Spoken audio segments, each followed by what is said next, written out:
फिर मैं लैंग्वेज की तरफ चलूंगा। तो आ जाइएगा 24 दिसंबर 2021 को हम लोग डिस्कस करते हैं। 2021 बेटा, 2021 को हम लोग डिस्कस करते हैं। फर्स्ट क्वेश्चन है आपके सामने बेटा, ये क्वेश्चन है, गलत नहीं होगा। ये क्वेश्चन वही है बेटा जो मैंने आपको कराया है, ये क्वेश्चन वही है जो मैंने आपको कराया है। ये क्वेश्चन बार बार आपके एग्जाम बेटा रिपीट हो जाते हैं, इसलिए कहते हैं क्वेश्चन, इसलिए कहते हैं बेटा प्रैक्टिस अच्छे से कर लो, ठीक है, अच्छे से मेहनत कर लो। अभी समय है बेटा आपके पास में, एक समय ऐसा आएगा कि कुछ दिन बाद आपके पास टाइम नहीं रहेगा और फिर बेटा आप सांप की तरह इधर उधर भागोगे, ठीक है, कि अब क्या करें, अब क्या करें, ठीक है। वो कहते हैं ना कि जब चिड़िया चुन गई खेत तो फिर क्या होगा पछताने से, ठीक है। पहले ही आप इसके बारे में सोच लीजिएगा। चलो हाँ, आ जाओ शुरुआत करें। बिल्कुल, ये रहा बेटा आज का पहला क्वेश्चन, आपकी स्क्रीन पर दिखाई दे रहा है बेटा, थोड़ा बड़ा कर देता हूं चलो ताकि आपको प्रॉब्लम ना हो। आ जाओ, ये रहा बेटा first question, read now. Question है कि कक्षा 5 के गणित अध्यापक, ठीक है, श्रीमान जैवक ने अपने विद्यार्थियों को निम्नलिखित शाब्दिक समस्या दी। अब क्या प्रॉब्लम दी, देखो पहला कह रहा है कि 15 संतरों को, ठीक है, कमल 3 बराबर पंक्तियों में रखना चाहता है, ठीक है, कितने में, यानी 15 संतरों को 3 बराबर पंक्तियों में। तो 3 बराबर पंक्ति में रखेगा तो प्रत्येक में 5 रखेगा, राइट। उसे एक पंक्ति में कितने संतरे रखने होंगे, फर्स्ट ये था। ये कह रहा 15 संतरों को कम से, यानी 15 संतरों को कलम पंक्तियों में इस तरह रखना चाहता है कि प्रत्येक पंक्ति में कितने 5 संतरे हों, तो वो है ऐसी कितनी, कुल कितनी पंक्ति बना सकता है, तो 3 ही बनाएगा भाई, राइट। चलो क्वेश्चन रीड किया, अब आ जाएगा। ये क्या कह रहा है कि 2 समान शाब्दिक समस्याओं को प्रस्तुत करने की आवश्यकता नहीं है क्योंकि दोनों को हल करने के लिए भाग की आवश्यकता है। देखिएगा पहले में क्या किया गया था कि 15 को आपको क्या करना है, ठीक है, 3 पंक्तियों को, यानी 15 संतरों को कितने में रखना है, देखो मैं आपको बता देता हूं। फर्स्ट में क्या किया गया, 3 बराबर पंक्तियों में रखना है, तो 15 में 3 का भाग दिया, ठीक है, तो 5 5 आ गया, ठीक है। दूसरे में कह रहा है कि क्या किया गया कि प्रत्येक पंक्ति में 5 संतरे हों, ठीक है, कितने कितने हो, प्रत्येक में 5 हो, ठीक है, प्रत्येक में 5 हो, तो 15 को डिवाइड कर दिए गए। आगे पढ़ते नेक्स्ट पॉइंट पे। अध्यापक को भाग संरचना के अंतर्गत आने वाली विभिन्न शाब्दिक समस्याओं के प्रारूप और उपप्रारूप को स्पष्ट करना है। यानी कि वो ये कह रहा है, देखो ये तो ऑप्शन इसको हटा दो क्योंकि ये कह रहा है कि ऐसा नहीं करना चाहिए बल्कि ऐसा गलत है, इसको तो हटा दो बिल्कुल दिमाग से कि सर ये क्वेश्चन तो ऐसे तो हमारे क्या होते हैं, रॉन्ग हो जाते हैं। अच्छा, ये कह रहा है कि अध्यापक ने भाग संरचना के अंतर्गत आने वाली, यानी भाग के अंतर्गत आने वाली विभिन्न शाब्दिक समस्याओं के प्रारूप और उपप्रारूप को स्पष्ट किया है, ठीक है। कि बच्चा भैया इस प्रकार से भी समझ पा रहा है कि नहीं समझ पा रहा, ऐसे दे दे तो ऐसे भी वर्ड प्रॉब्लम को सॉल्व कर पा रहा है कि नहीं कर पा रहा, तो ये टीचर का उद्देश्य है। ये कह रहा है कि दोनों समस्या भाग संरचना के अंतर्गत बराबर भाग पर विभाजित आधारित हैं, ठीक है। तो आगे क्या है इसका मतलब, आगे तो कुछ सही बोला ही नहीं इसमें। ये कह रहा है अध्यापक विद्यार्थियों को 3 और 5 की गुणन सारणी, ये तो इसका गलत ही है, याद करवाना। फर्स्ट ऑप्शन हमारा कैसे ही होगा, यानी हमारा बी ऑप्शन हमारा करेक्ट होगा। चलो नेक्स्ट पॉइंट है बेटा, अगला पॉइंट आपके सामने है, ये रहा सेकंड है कि निम्नलिखित में से क्या बुनियादी संख्यात्मक कौशल में वृद्धि के लिए बेटा हमको बच्चे की बेसिक, ठीक है, यानी कि नंबर स्किल को बढ़ाना है। बुनियादी संख्याओं की पकड़ बेटा क्या है बेटा, संख्याओं की पकड़ को हमें क्या करना है, विकसित करना है। तो इसके लिए क्या करें हम बताओ, इसके लिए हमें क्या करना चाहिए क्या नहीं करना चाहिए, बोलो। इसके लिए पहला आपके सामने ऑप्शन है, यहां तक क्लियर हुआ, कोई डाउट नहीं बेटा, ठीक है। बुनियादी, ये शायद मुझे आज किसी के स्टूडेंट से पूछा भी था मुझे क्लास में कि सर इसका क्या ऑप्शन बनेगा। चलो हाँ बेटा, तो बताइएगा, यानी कि नंबर प्रॉब्लम के बाद, सॉरी इसकी बात, बुनियादी की बात की गई है। तो पहला ऑप्शन है कि बुनियादी संख्यात्मक कौशल में वृद्धि करने के लिए सुझावित शिक्षा शास्त्री रणनीति नहीं है। बेटा नेगेटिव पूछ रहा है, कौन सी एक रणनीति, एक स्ट्रॉन्ग रणनीति नहीं है, एक नेगेटिव आपको फाउंड करना है।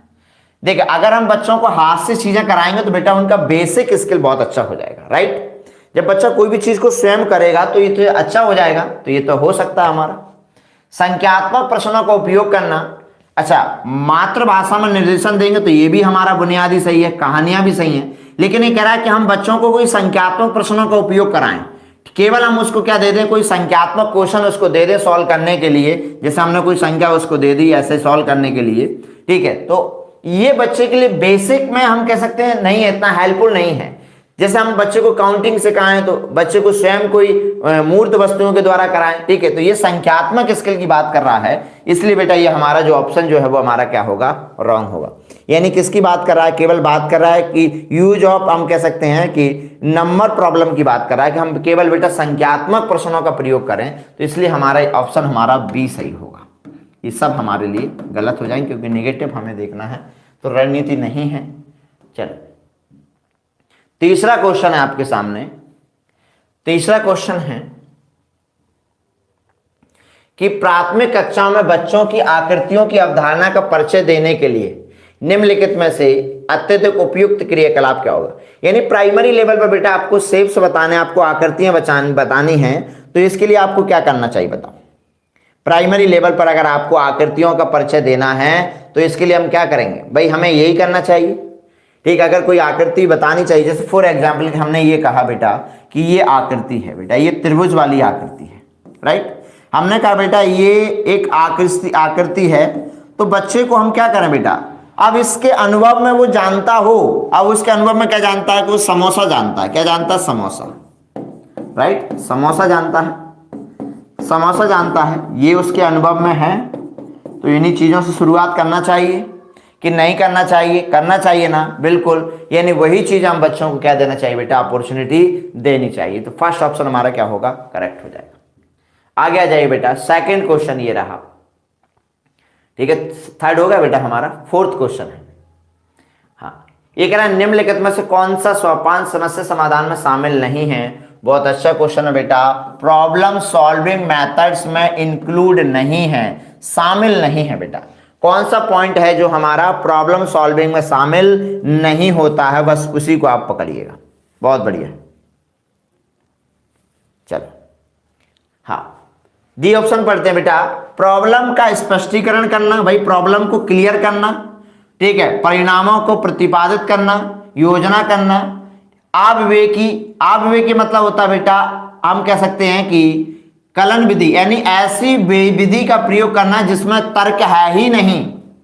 आविवेकी का मतलब होता है बेटा एक ऐसी मेथड से या ऐसे स्टेप्स का यूज करना, कह सकते हैं कि ठीक है, कि अनरीजनेबल, जिसके अनरीजनेबल लॉग, हम कहेंगे कि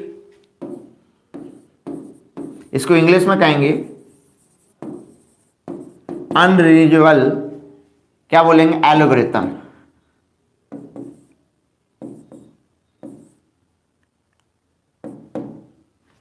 एल्गोरिथम,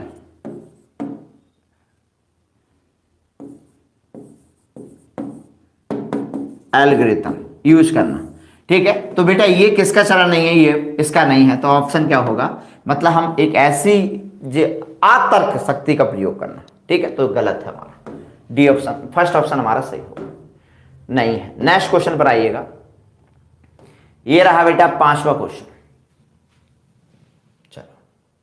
पांचवा क्वेश्चन बेटा वही रिपीट क्वेश्चन है, बार बार बताने की जरूरत नहीं है, फिर भी मैं एक बार देख लेता हूं इसको। देखो, राधा के पास 450 रुपए और सीना के पास कितने बेटा, 550 रुपए।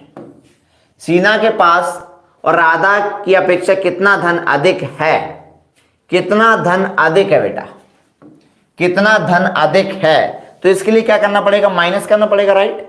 एक बच्चे को उपरोक्त शाब्दिक समस्या हल करने के लिए कहा गया, बच्चे ने 450 यानी कि 450 और 550 विधि को कैसे कर दिया, प्लस करके उसने उत्तर दिया।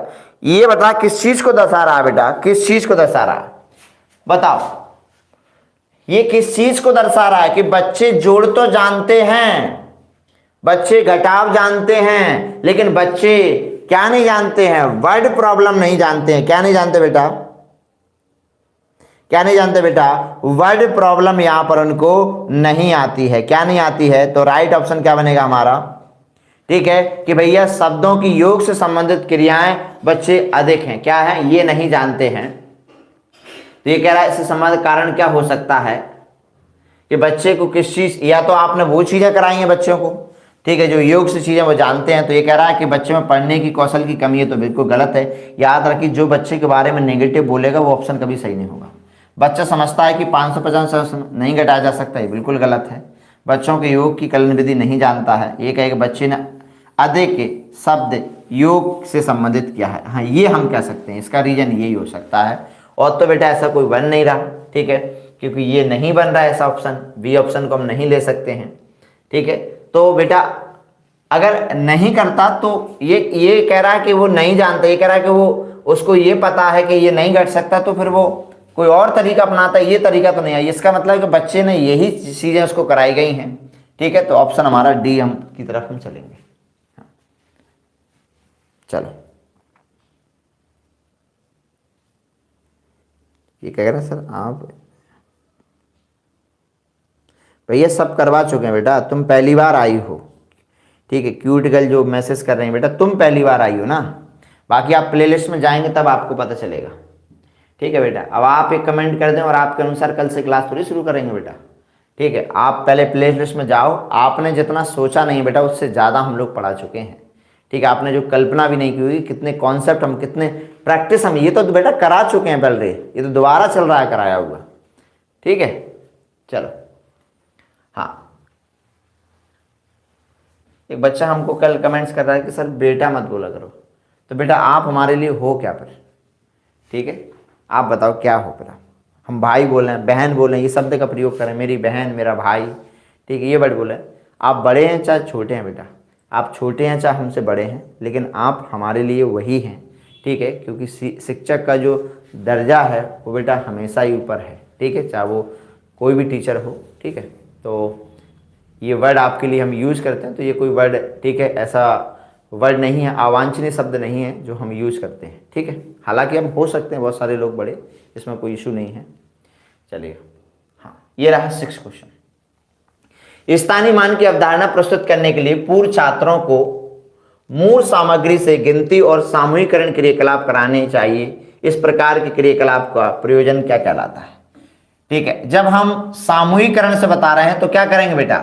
मूल सामग्री से बताएंगे तो कहीं ना कहीं हम उनके जीवन से क्या करेंगे बेटा? उस चीज को कनेक्ट करेंगे। ये कह रहा है कि जब आप स्थानीय मान बता रहे हैं बच्चों को, तो स्थानीय मान का समझ का परिचय कैसे दें आप? ठीक है, स्थानीय मान का परिचय आप बच्चों को कैसे दें? ठीक है, तो क्या करेंगे? ये दैनिक जीवन में उपयोग की जाने वाली वस्तुओं को समूह बनाने में सहायता करता है। तो राइट ऑप्शन इसका तो आसान ऑप्शन होगा। ठीक है, बी ऑप्शन हमारा क्या हो जाएगा? करेक्ट हो जाएगा। और कोई बन रहा है इसका? चलो एक बार देख लेते हैं बेटा, बी बनेगा कि डी बनेगा। चलो देखो, एक स्थानीय मान की अवधारणा प्रस्तुत करने से पूर्व, यानी हम बच्चों को प्लेस वैल्यूज से बताने से पूर्व छात्रों को मूर्त सामग्री, ठीक है, से गिनती और समूहीकरण क्रियाकलाप कराने चाहिए। इस प्रकार के क्रियाकलाप का प्रयोजन क्या है देखते हैं पहले बेटा। ये कह रहा है छात्रों को उत्तम प्रेरक कौशल में सुधार करना है।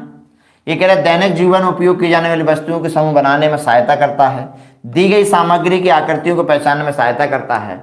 ये कह रहा है ये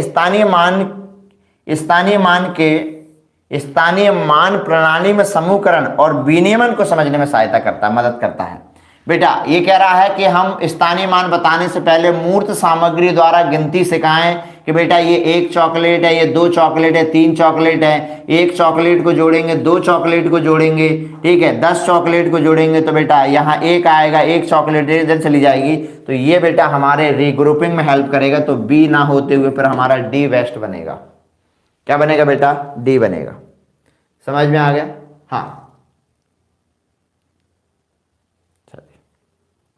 चलो बेटा, इसमें एक ब्लॉक का ऑप्शन होता है जो खत्म।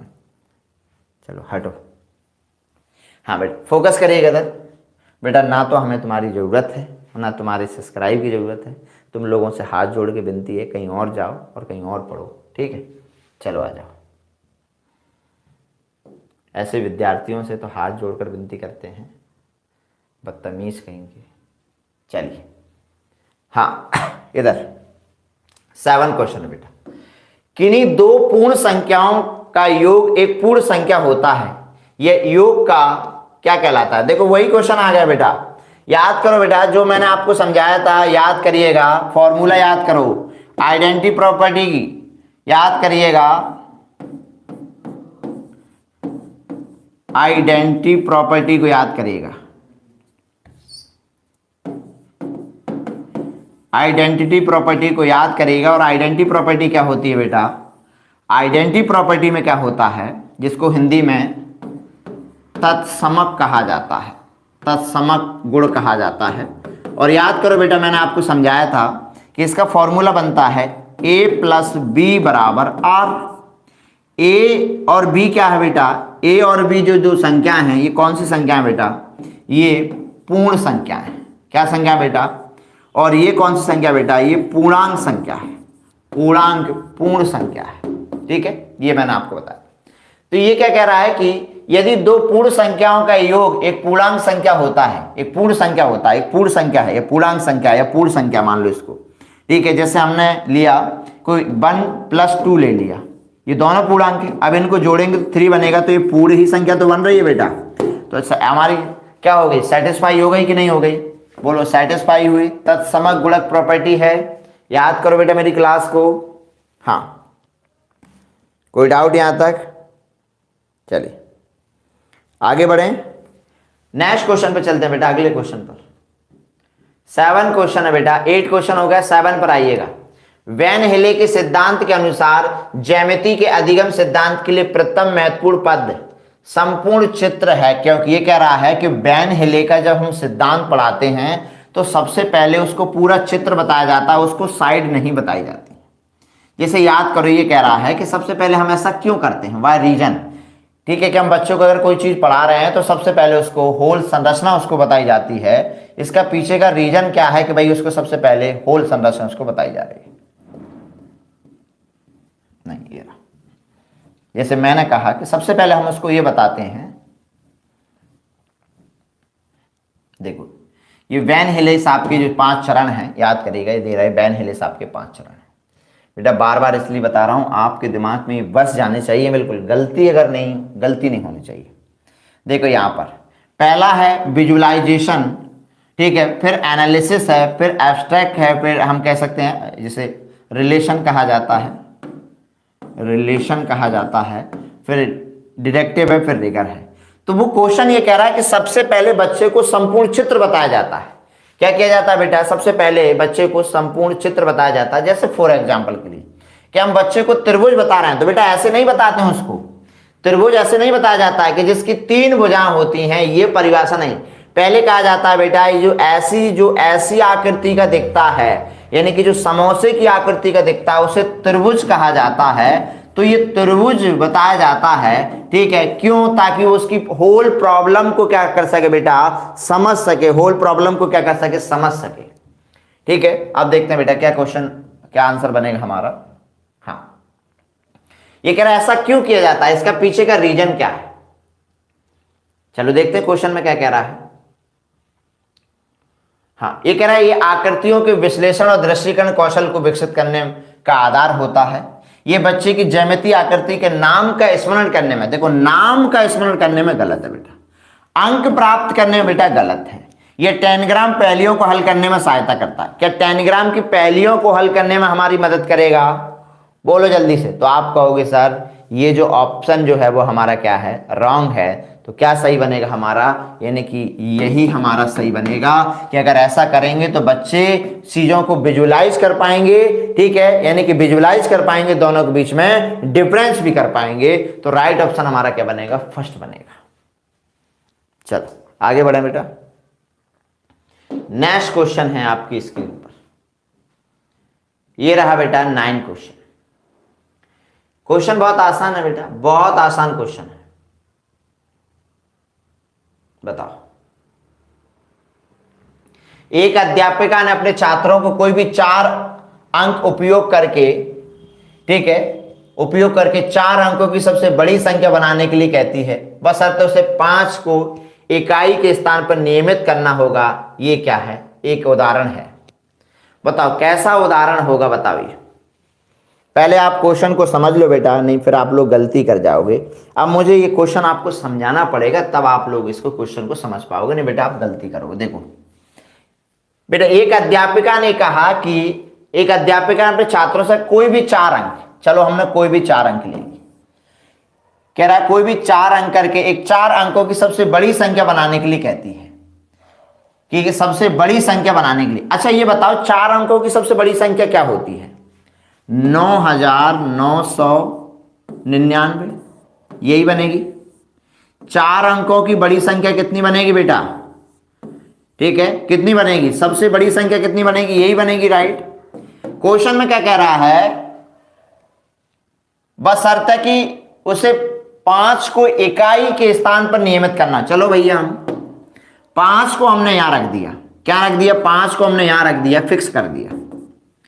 ठीक, अब बताओ, अब हम 3 अंक की तो लेंगे बेटा, अब भी यही बनेगी। कोई और संख्या बन सकती है?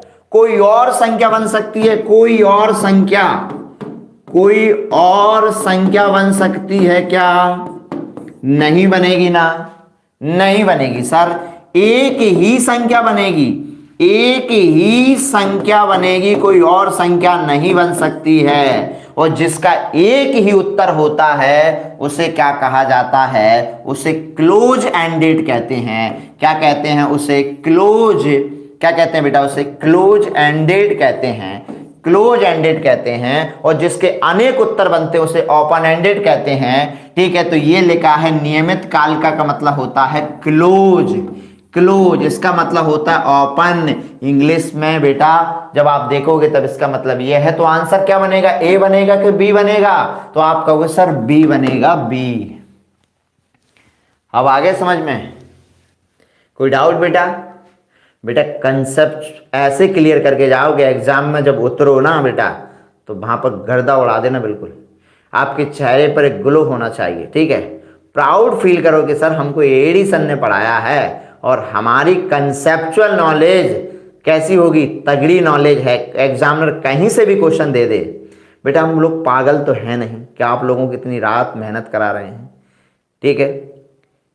हम भी लगे हैं, आप भी पागल नहीं है बेटा कि आप 2 घंटे से 3 घंटे से किसी टीचर को देख रहे हैं। ये बहुत बड़ी बात होती है कि किसी स्टूडेंट्स को 2 घंटे आप बांध के रखना। मतलब बांधने का मतलब है कि वो आपकी वीडियो को देख रहा है और जहां एक ऐसा युग है कि वो स्वतंत्र है, आप उसको फोर्स नहीं कर सकते हैं, वो कहीं भी जाकर देख सकता है और आप देख रहे हैं। ये बहुत बड़ी बात होती है बेटा, मामूली बात नहीं है कि 2 घंटे या 3 घंटे हो गए ऐसे आप लोग बिल्कुल कंटिन्यू बने हुए हैं, ठीक है। बाकी ये सच बात है कि मैं 1 घंटे से ज़्यादा किसी की वीडियो देख ही नहीं सकता मोबाइल पर, और मैंने ना आज तक 1 घंटे से ज़्यादा किसी टीचर की देखी है, ठीक है। तो ये बहुत बड़ी बात होती है बेटा। 1 घंटे से हद से ज़्यादा 1 घंटा मेरे को हाईएस्ट है। मैं भी ऑनलाइन स्टडी करता हूँ तो 1 घंटे से हाईएस्ट 1 घंटे में से ज़्यादा स्टडी नहीं करता, ठीक है। फिर मेरा मतलब कुछ ना कुछ मैं करने ही लगता हूँ मोबाइल में, ठीक है। और आप लोग लाइव देखते हैं, मैंने आज तक, ये सत्य बात है, मैंने आज तक कभी लाइव स्टडी नहीं की। मैं फ्री टाइम जब मैं, क्योंकि एक्चुअली टाइम ये है कि मेरे पास समय होता नहीं है। जब कोई टीचर लाइव पढ़ाता है और मैं उससे पढ़ता हूँ तो उसको उस समय मैं सब प्रेजेंट नहीं हो पाता हूँ, तो मैं हमेशा लास्ट में देख लेता हूँ।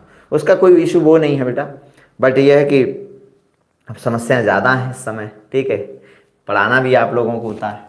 तो ये समझ में आ गया बेटा? कोई डाउट है? No doubt. आगे बढ़ें, चलो। तो अच्छा ये रहा आपके सामने बेटा क्वेश्चन, 10 क्वेश्चन है, बहुत बड़ी बात।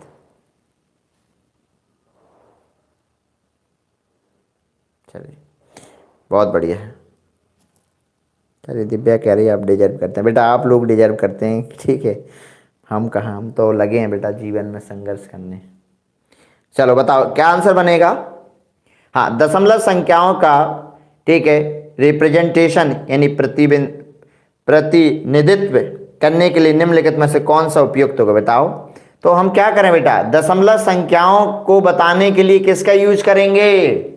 बोलो। दशमलव के लिए क्या टेनग्राम का यूज किया जाता है? डीन्स ब्लॉक का यूज किया जाता है? संख्या सारणी का?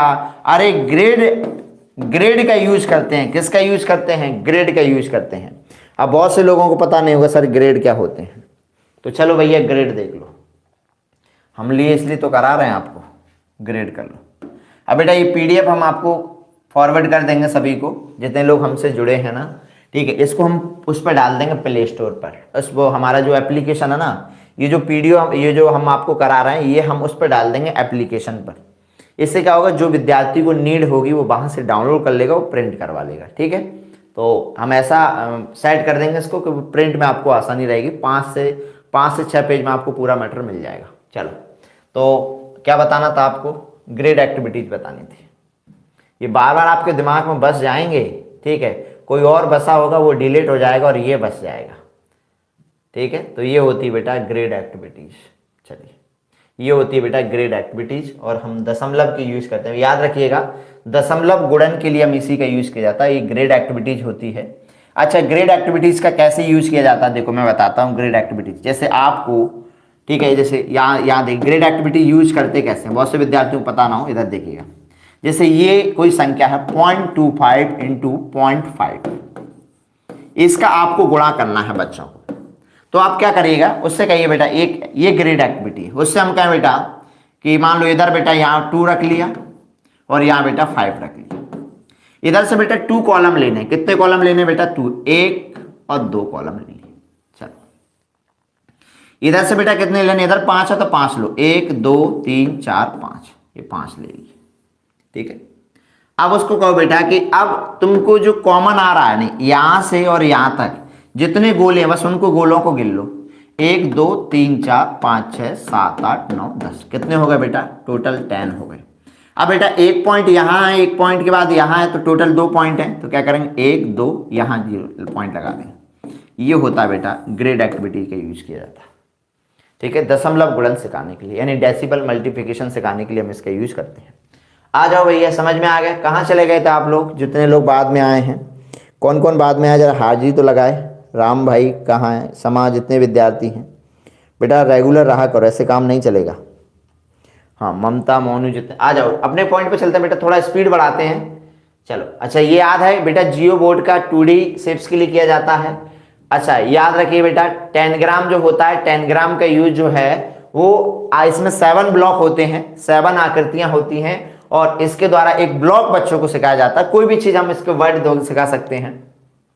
और भी बेटा डायनेक्स ब्लॉक्स का जो यूज है वो बेटा किसके लिए किया जाता है, याद रखिएगा, सबसे ज्यादा आपके एग्जाम में आता है। मैं हमेशा आपको बार बार बता रहा हूं कि इसका प्रयोग जो है वो किसके लिए किया जाता है, इसका प्रयोग है जोड़ के लिए, जोड़ घटाव, और बेटा किसके लिए, स्थानीय मान के लिए किया जाता है। याद रहेगा, गलती मत करना बेटा, ठीक है। चलो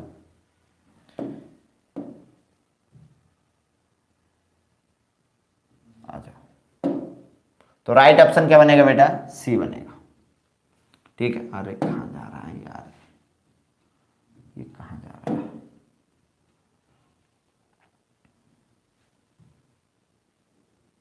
चलो सी ऑप्शन आ जाओ। नेक्स्ट क्वेश्चन है, ये रहा बेटा 11 क्वेश्चन है, ये है 11। गणित से संबंधित निम्नलिखित में से कौन सा कथन उचित है, बताओ कौन सा कथन सही है, बताओ इस स्टेटमेंट को बताओ। हाँ बिल्कुल, मेहरा जी, नार सिंह यादव, अजय कुमार, ममता, अन्नू, प्रियंका साहू, नाम जितने लोग जुड़े हैं, बबीता पासवान जो बाद में जुड़े हैं बेटा, वीडियो को पूरा देखा करो, चाहे बाद में जुड़ो कभी जुड़ो बेटा, ठीक है। एक रेगुलर बना, बस कल और चलेगी बेटा इसकी क्लास, फिर मैं इन्वायरमेंट करा दूंगा, फिर मैं लैंग्वेज करा दूंगा बेटा, क्योंकि लैंग्वेज की समस्या ज़्यादा आ रही है। तो जल्दी करो, इसका आंसर करो जल्दी से, क्या बनेगा बताओ। गणित के संबंध में कौन सा कथन जो है वो कथन सही है, बताओ कौन सा स्टेटमेंट सही है। पहला स्टेटमेंट कह रहा है कि गणितीय समस्या प्रश्नों का हल निर्धारित पाठ्यपुस्तक में दी गई कलन विधियों द्वारा करना चाहिए। देखो करना चाहिए, पर जरूरी नहीं किसी के द्वारा करना चाहिए, यानी हमारी जो पाठ्यपुस्तक में जो मेथड्स दी गई हैं उन्हीं के द्वारा करना चाहिए, ऐसा बेटा गलत है। आप और एक्स्ट्रा मेथड लगाओ, आप उसको भी यूज करो और भी मेथड्स करो बेटा, ये ऑप्शन गलत है। ये कह रहा है कि जो हमारी टेक्स्ट बुक में जो दी गई हैं उन्हीं के ऊपर बात करो, तो ये तो बेटा गलत है। चलो नेक्स्ट है, गणित केवल संख्याओं और संख्या की अवधारणा के बारे में है। बेटा गणित केवल संख्याओं तक नहीं है, यही गलत है। गणित संख्याओं से भी बहुत आगे है, केवल संख्याओं तक सीमित नहीं है, गणित संख्याओं से बहुत कुछ आगे है, तो ये ऑप्शन हमारा गलत हो गया। गणित के प्रश्न समस्याओं को हल आलोचनात्मक चिंतन, बिल्कुल भाई, हमारी जो क्रिटिकल है, क्रिटिकल सोच है, इसको बढ़ाते हैं, तो हमारा तीसरा ऑप्शन सही है, यानी कि हमारा एक ही ऑप्शन सही निकलेगा, वो भी सी। आ जाओ 12 क्वेश्चन है बेटा आपके सामने। एक वश संख्या कितनी है बेटा, एक बस संख्या 405 स्थान ए से प्रस्थान बी के बीच चलती है, यानी ए से चलती है और बी की तरफ चलती है। ठीक है, ये कोई बस है, मान लीजिएगा ये बस है। ठीक है, हाँ ठीक है, ये खिड़कियां होती हैं बाहर तम्बाकू खाने वालों के लिए। हाँ चलिए, फिर ऊपर दिए गए कथनों में से किस प्रकार की संख्या चित्रण उपयोग किया गया है, बताओ। ये प्रेक्षक संख्या है, ये सूचक संख्या है, गणन संख्या है, अंक संख्या, बताओ क्या आंसर बनेगा। अब इस क्वेश्चन को समझने के लिए आपको यह पता होना चाहिए, देखो प्रेक्षक का मतलब है कि ये एक कार्डिनल नंबर है। ठीक है, ये सूचक संख्या है, बोलो ऑर्डिनल नंबर कार्डिनल नंबर है या एक ये नॉमिनल नंबर है, बताओ क्या आंसर बनेगा इसका, बोलो बोलिए। अब समझना पड़ेगा बेटा, तब आंसर पर पहुंच पाओगे, ऐसे नहीं पहुंच पाओगे। सर इसको समझा दो हमको, हमारी समझ में तो नहीं आ रहा। ठीक है, चलिए तो पहले बेटा हम आपको एक एक चीज़ आपको समझाते हैं, फिर हम बढ़ते हैं, फिर हम आगे की तरफ बात करते हैं। यहाँ तक समझ में आया? पहले एक एक पॉइंट हम समझते हैं, फिर बेटा इसको चलते हैं। यहाँ तक समझ में आया? अच्छा बेटा, ये पहला जो पॉइंट जो आपके सामने लिखा है, इसको बेटा क्या कहते हैं? इसे हम ऑब्जर्वेशन नंबर कहते हैं। बेटा समझ लो, बहुत इंपॉर्टेंट कॉन्सेप्ट है, बहुत मजेदार कॉन्सेप्ट, ऑब्जर्वेशन। अरे लिखा हो जा, ऑब्जर्वेशन। ऑब्जर्वेशन नंबर क्या होता है, पहले आप एक एक करके सारे पॉइंटों को समझते चलिए। पहले पढ़ा रहा हूं बेटा ऑब्जर्वेशन। ऑब्जर्वेशन मतलब कि जिनको हम देख रहे हैं, ठीक है, जिनको देखा जाता है, ऑब्जर्व किया जाता है केवल, वो ऑब्जर्वेशन नंबर होते हैं। क्या होते हैं बेटा? ऑब्जर्वेशन नंबर होते हैं। अब हम चलते हैं सर दूसरे पर चलते हैं, जिसको क्रम सूचक कहा जाता है। क्रम सूचक, क्रम सूचक का मतलब इंग्लिश में क्या होता है बेटा? क्रम। क्रम मतलब order, ordinal number. Ordinal number कौन से होते हैं भैया, मुझे बताओ। ऑर्डिनल नंबर कौन बताएगा? ऑर्डिनल नंबर वे होते हैं बेटा जो ऑर्डर को बताते हैं। कैसे ऑर्डर सर? पहला, ठीक है, यानी कौन से ऑर्डर में है? पहला है ये, पहला, दूसरा, तीसरा। ये क्या होते हैं बेटा? ये तीसरा, ये कौन सा है? ये ऑर्डिनल नंबर होते हैं। यानी किस चीज को बताते हैं बेटा? ऑर्डर को बताते हैं। ठीक है, अब आते हैं सर कि सर गणन क्या होते हैं? गणन मतलब बेटा काउंटिंग नंबर। तो काउंटिंग नंबर कौन से बेटा? क्या जीरो कोई काउंटिंग नंबर है? आप बताओ, क्या जीरो काउंटिंग नंबर की कैटेगरी में है? नो भाई, जीरो काउंटिंग कैटेगरी में नहीं है। तो 1 है, 2 है, 3 है, 4 है, 5 है, इंफिनिटी तक हम जाएंगे। ये किस में आएगा बेटा? ये काउंटिंग नंबर की श्रेणी में आएगा।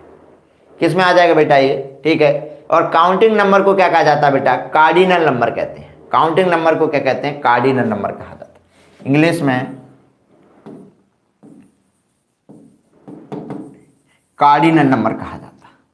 अब आते हैं सर नामित क्या होते हैं? ये क्वेश्चन आता है। नॉमिनल नंबर क्या हो जाता है? नॉमिनल नंबर क्या होते हैं? जरा हम तीसरा समझते हैं। नॉमिनल नंबर क्या होते हैं? तो नॉमिनल नंबर की अगर हम बात करें बेटा कि नॉमिनल नंबर कौन सा है, तो नॉमिनल नंबर होते हैं जिस पर, जैसे हमने कोई, ये जो है बेटा, इस पर ये जो है और इस पर लिखा हुआ 07, तो ये नॉमिनल नंबर है। ठीक है, क्या है? नॉमिनल नंबर होते हैं। जैसे ये लिखा हुआ ये 2 है, ठीक है, तो ये नॉमिनल नंबर होते हैं। ठीक, अब ये हमसे क्या कह रहा है? इसमें पूछा क्या गया हमसे? ये कह रहा है कि एक वश संख्या क्या करती है? ठीक है, कौन सी संख्या बेटा? वश संख्या कितनी है? 405 है। ठीक है, तो ये 405 है बेटा। कैसे है? जैसे इस पर लिखा रहता है, तो ये जो 405 है बेटा, ये कौन सा नंबर है? ये नॉमिनल नंबर में आ जाएगा। किस में आएगा? ये नॉमिनल नंबर का पार्ट है। किसका पार्ट है ये बेटा? ये नॉमिनल नंबर का पार्ट है। समझ में आ गया? यानी अंकित संख्या है। क्या है ये? अंकित संख्या है। तो डी ऑप्शन बनेगा। एक बार ये समझ में आया कि सर ऑर्डिनल नंबर वो होते हैं, जैसे मैं फर्स्ट स्थान पर हूं, ठीक है, आप ये भी सेकंड स्थान पर आया है, तो इसके लिए हम कौन से संख्याओं का यूज करेंगे? क्या इसके लिए हम कार्डिनल वर्ड यूज करेंगे या इसके लिए हम बेटा ऑर्डिनल नंबर वर्ड यूज करेंगे। याद रखिए क्वेश्चन ऐसे भी आ सकता है कि राम कक्षा में पहले स्थान पर आया है, राम कक्षा में पहले स्थान पर आया है, तो इसके लिए हम नॉमिनल वर्ड यूज करेंगे, नॉमिनल नंबर के यूज करेंगे, या इसके लिए हम लोग बेटा कार्डिनल नंबर के यूज करेंगे, या इसके लिए ऑर्डिनल नंबर के यूज करेंगे। तो बेटा इसके लिए हम ऑर्डर का यूज करेंगे कि कौन से पहले स्थान पर आया है, फर्स्ट स्थान पर आया है। ठीक है, समझ में आ गया। एक कक्षा में 20 बच्चे हैं, 20 बच्चे बेटा कितने हैं, कार्डिनल नंबर यूज किया जाएगा।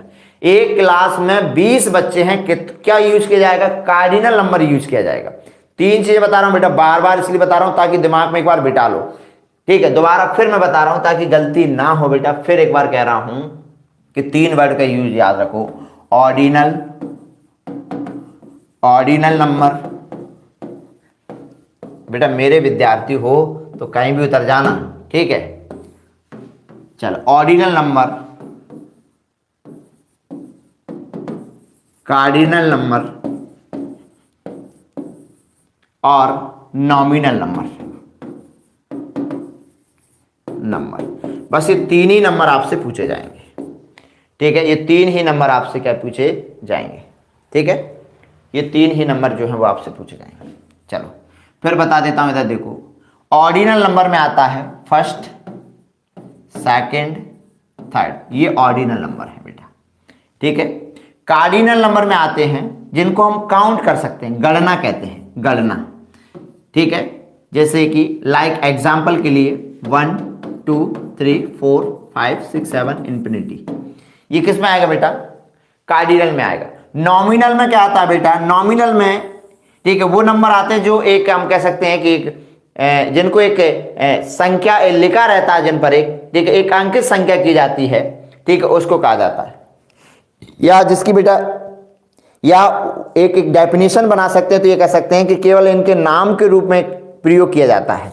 ठीक है, तो ये कौन सा होता है हमारा, ये होता है, जैसे आपने देखा होगा ये लिखी रहती है कि इस बस का नंबर इतना है, ठीक है, इस बस का नंबर इतना है। ठीक है, जैसे हमारी गाड़ी का नंबर होता है ये। अच्छा, इसे याद रखो कि हमारी जो गाड़ी का जो नंबर होता है वो नॉमिनल नंबर होता है। कौन सा होता है, हमारी जो बाइक जो है वो कौन सा नंबर आता है बेटा, वो काउंटिंग नंबर में नहीं है बेटा, वो कार्डिनल नंबर नहीं होता है। आप ये नहीं कह सकते हो कि गाड़ी पर 4030 नंबर डला तो हमारे नंबर की 30,000 के नंबर की गाड़ी है, ऐसा नहीं होता बेटा। वो काउंटिंग नंबर थोड़ी होता है, वो कार्डिनल नंबर नहीं, वो कौन सा नंबर है, नॉमिनल। तो याद रहेगा गाड़ी का नंबर कौन सा होता है, नॉमिनल होता है, और जो काउंट करते हैं वो क्या होता है, वो हमारा कार्डिनल होता है, और जो किसी ऑर्डर को दर्शाता है वो हमारा कौन सा होता है, वो हमारा ऑर्डिनल होता है। समझ में आ गया बेटा, कोई डाउट, पूरा विश्वास है कि सर आप समझ में आ चुका है। अब आप आगे बढ़ जाओ। ठीक है, बहुत बढ़िया, वेरी नाइस। सभी एक बार कमेंट्स करो जितने लोग जुड़े हैं। हिमांशी, मानसी, छवि वर्मा बेटा। हाँ, आगे बढ़े, नेक्स्ट पॉइंट पे चले बेटा। बेटा इसलिए समझाया कि दोबारा गलती नहीं होना चाहिए। ठीक है, तो याद रहेगा। चलो, हाँ, ये अभी यूपी में नहीं चलती, लेकिन दिल्ली में आपको बहुत सारी बसें मिल जाएंगी। ठीक है, कि 405 नंबर की बस चलती है। ठीक है,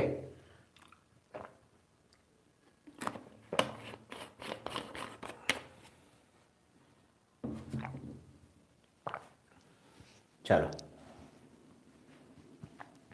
हाँ, क्या है, अशुद्धियां अधिगम का एक आवश्यक अंग है। बताओ, एक आवश्यक अंग है, क्यों अंग है बेटा, चलो, एक आवश्यक अंग है। ये कथन सत्य है कि असत्य है, बिल्कुल बेटा ये सत्य है। अशुद्धियां अधिगम का एक आवश्यक अंग है, अभिन्न अंग है। मैंने ये पढ़ाया भी, हर क्लास में बोलता था, हर क्लास में आपसे कहता था कि अधिगम का अभिन्न अंग होती हैं, और देखो वही क्वेश्चन छपा हुआ है। ठीक है, ये स्टेटमेंट बिल्कुल सत्य है। तो जो असत्य है उनको तो पहले काट दो कि सर ये कट गया, ये कट गया, बचे आपके सामने 2 ऑप्शन। अब निकाल लो दोनों में से, बोलो क्या बनेगा आंसर, क्या बनेगा भाई इसका आंसर, कि सर सत्य है क्योंकि ये किस चीज को दर्शाता है। ठीक है, क्योंकि सत्य है क्योंकि ये शिक्षक और छात्र दोनों के लिए अवसर उपलब्ध कराता है कि वे अपनी अशुद्धियों का विश्लेषण करें और उनको प्रभावपूर्वक रूप से क्या करें, संबंधित करें। ये क्या कह रहा है, सत्य है क्योंकि छात्र की अधिगम नहीं कर रहा है, उसको दर्शाता है, गलत। बी ऑप्शन सही होगा। रहा। नेक्स्ट ये रहा बेटा आपके सामने 14 क्वेश्चन। राष्ट्रीय पाठ्यचर्या की रूपरेखा 2005 के अनुसार गणित अधिगम के लिए निम्नलिखित में से उच्चतर उद्देश्य कौन सा है? ठीक है, बताओ। उच्चतर उद्देश्य पूछ रहा है बेटा, वही जो बार बार आपको क्लास में कराया था मैंने। अब मुझे कौन बताएगा कि भैया उच्चतर क्या होते हैं? बेटा गलत मत कर देना इस क्वेश्चन को। अगर तुमने गलत कर दिया तो फिर तुम लोग वही गलतियां कर रहे हैं जो नहीं करना चाहिए। छोड़ो 14 क्वेश्चन को, आ जाओ भाई पीडीएफ पर, आ जाओ पीडीएफ पर। हम आपको बताते हैं पीडीएफ कहाँ रही हमारी, ये रही पीपीटी। 2 उद्देश्य बताए थे, किसने बताए थे बेटा? 2 उद्देश्य, 2 उद्देश्य बताए गए थे। ये फोर साइज इसमें, ये फिर बोला ए फोर साइज कहाँ है? ए फोर साइज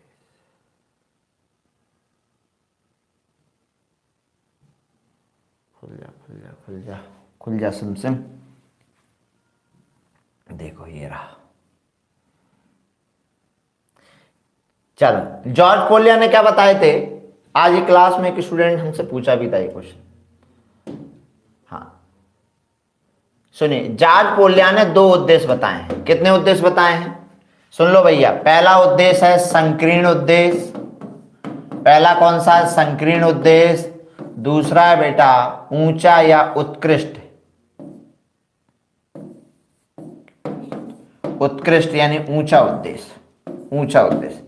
2 उद्देश्य बताएं। संकीर्ण का मतलब बेटा रोजगार योग्य, और रोजगार पाकर हम क्या करें? अपने समाज का विकास करें। और उत्कृष्ट का मतलब क्या है बेटा? देखो यहां पर देखिएगा, उत्कृष्ट का मीन्स क्या है? उत्कृष्ट का मतलब है, देखो जॉर्ज पोलिया ने, इस स्टेटमेंट को समझिएगा। जॉर्ज पोलिया ने स्कूली शिक्षा के 2 तरह के उद्देश्यों के बारे में सोच सकते हैं। उन्होंने बताया 2 तरह के कौन कौन से उद्देश्य हैं, ये रहे आपके सामने। पहला उद्देश्य बेटा संकीर्ण उद्देश्य है, जिसका मतलब है गणित रोजगार योग्य है और ऐसे वयस्कों का निर्माण करे जो सामाजिक और आर्थिक रूप से क्या दे सकें बेटा? योगदान दे सकें। ऊंचा उद्देश्य या उत्कृष्ट उद्देश्य का मतलब क्या है बेटा? ऊंचा उद्देश्य या उत्कृष्ट का मतलब होता है कि भाई एक ऐसा उद्देश्य जो क्या कर सके, ठीक है। उच्चतर उद्देश्य क्या है? ऊंचा उद्देश्य, ठीक है, जो क्या कर सके? आंतरिक संसाधनों का विकास करना। स्कूली गणित के परिप्रेक्ष्य में पहला उद्देश्य संख्यात्मक से संबंधित होता है। बस आप एक कीवर्ड याद रखो, आंतरिक संसाधनों का विकास करना। यानी ऊंचे का मतलब क्या है कि भैया गणित के द्वारा हम क्या कर सके? अपने आंतरिक संसाधनों का क्या कर सके बेटा? विकास कर सकें। क्या कर सके बेटा? हम अपने संसाधनों का क्या कर सकें? विकास कर सकें। ठीक है, चलिए तो देख लो बेटा, जहां पर आपको मिल जाए वही हमारा क्या होगा? सही होगा। आजा भाई खुल जा, कहाँ चला गया वो?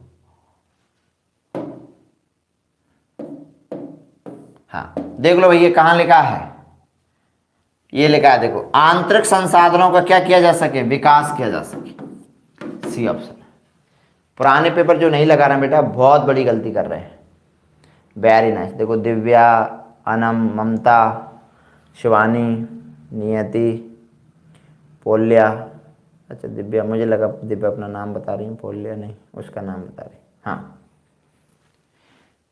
बेटा, आज हम ये 2 ही सेट पेपर करेंगे, ठीक है।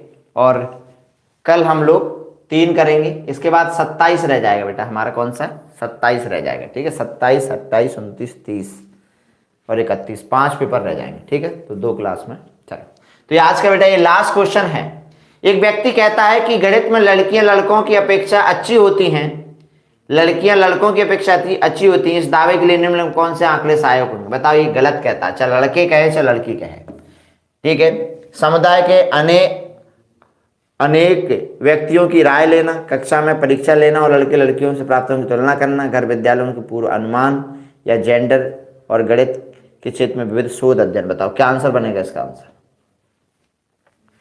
कि अगर वो कह रहा है तो वो जेंडर के आधार पर कह रहा है, गणित में विभिन्न शोध अध्ययन होंगे, इसके आधार पर भी कह रहा है, तो ऑप्शन हमारा क्या होगा? डी बनेगा बेटा, ठीक है।